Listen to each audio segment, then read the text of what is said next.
Pace e bene, salam damai dan kebaikan. Kembali bersama saya, Saudara Alam Saragi, dalam katekese singkat. Pada video kali ini saya ingin menjawab pertanyaan salah satu teman kita yang mengatakan, "Frater, apa artinya diakonia dan koinonia?" Saya akan menjawabnya. Kedua hal ini terkait dengan 5 tugas gereja. Tugas gereja yang pertama adalah koinonia, yang kedua adalah martiria, yang ketiga adalah kerigma, yang keempat liturgia, dan yang kelima adalah martiria. Nah, yang pertama tugas gereja adalah persekutuan, yaitu koinonia. Umat kita adalah, atau gereja Katolik atau gereja merupakan suatu persekutuan umat beriman. Artinya gereja itu bukan semata-mata sebagai persekutuan atau organisasi manusiawi, tetapi gereja merupakan persekutuan umat beriman. Nah, sebagai persekutuan umat beriman, kita dipersatukan oleh semangat yang sama. Kita memiliki rasa persaudaraan yang sama. Kita memiliki pikiran, iman, dan semangat yang sama. Itulah gereja sebagai persekutuan. Nah, bagaimana kita melihat gereja ini nampak dalam kehidupan nyata? Gereja itu bukan sesuatu yang abstrak, artinya yang hanya ada dalam angan-angan kita. Gereja itu seperti yang saya katakan tadi, merupakan gabungan, himpunan, kumpulan dari umat beriman. Maka gereja akan nampak atau terlihat ketika kita umat beriman berkumpul. Jadi gereja itu sebagai persekutuan bukan sesuatu yang abstrak, tetapi ketika kita melihat teman-teman kita umat beriman berkumpul sebagai suatu persaudaraan, disitulah juga gereja hadir. Itulah penjelasan tentang gereja sebagai persekutuan. Yang kedua adalah gereja sebagai diakoni atau pelayanan. Gereja itu bukan hanya terkait masalah rohani, bukan masalah-masalah rohani saja yang mau dibahas di sana, tetapi gereja dituntut untuk pelayanan.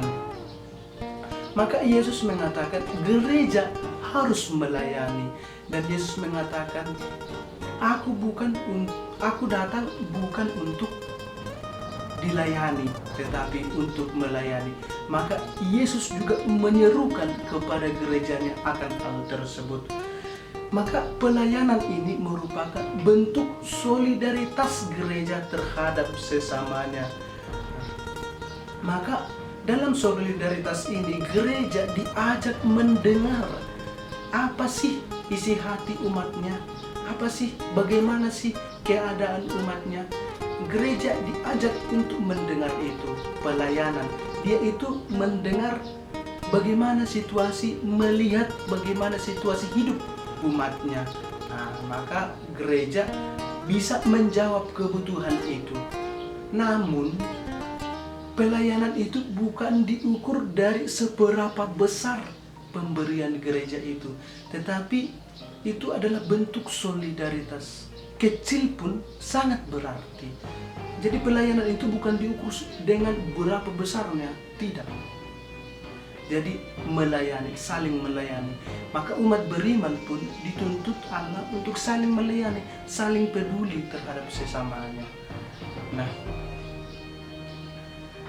maka gereja bukan seperti yang saya katakan tadi terkait hanya dengan masalah-masalah rohani saja dibahas di sana, tetapi bagaimana hidup umat, bagaimana kepedulian gereja, bagaimana tindakan gereja dengan kehidupan umat saat ini. Bisa kita lihat dengan ini upaya-upaya yang dilakukan gereja adalah membentuk CU. Gereja juga hadir melalui pendidikan, melalui karya kesehatan. Melalui pelayanan-pelayanan itu, gereja hadir membantu umatnya. Itulah semangat yang mendasari. Yang ketiga tugas gereja adalah kerigma, pewartaan. Pewartaan, Yesus mengutus kita untuk mewartakan. Yesus mengatakan kepada kita untuk melanjutkan karya pewartaan yang dilakukannya. Artinya, Yesus tidak ada lagi di dunia ini bersama kita, tetapi karya keselamatan pelayanannya terus dilanjutkan oleh gereja. Maka gereja diutus, pergilah, wartakanlah firmanku, jadikanlah orang menjadi muridku, baptislah mereka dalam nama Bapa, Putra, dan Roh Kudus. Nah, ini merupakan suatu seruan dari Yesus untuk kita gereja bahwa mewartakan iman itu bagaimana? Memperdalam iman, memperdalam pengetahuan iman, pembinaan umat, memperdalam hidup iman, memperluas pengetahuan iman. Bentuknya salah satunya adalah dengan katekese.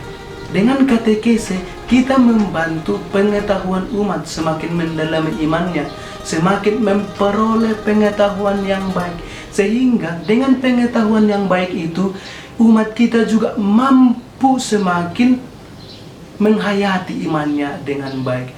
Itulah juga kiranya menjadi tujuan mengapa saya membuat channel ini, membuat katekese ini, supaya umat kita yang dimanapun yang jauh berada dari sini bisa memperoleh pengetahuan yang sama.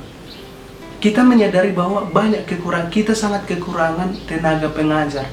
Maka dengan kemudahan yang ditawarkan oleh teknologi, ini adalah peluang yang sangat besar.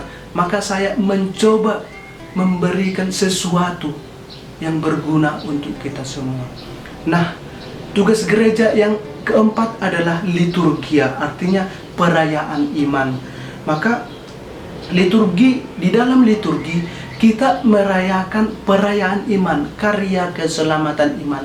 Maka setiap umat beriman diundang untuk terlibat dalam perayaan liturgi.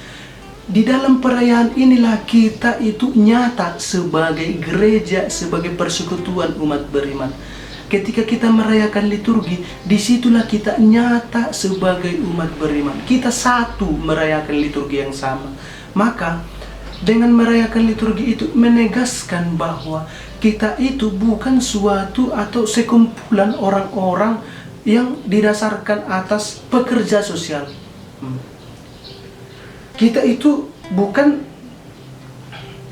pekerja sosial, kumpulan-kumpulan pekerja sosial, tetapi kita itu adalah kumpulan umat beriman. Bagaimana, apa buktinya bahwa itu kumpulan umat beriman? Ya, kita berliturgi, kita berdoa bersama, kita merayakan iman bersama. Itulah yang dimaksud dengan tugas gereja sebagai liturgia. Namun tugas gereja yang kelima yakni martiria, yakni kesaksian. Inilah menjadi poin terakhir.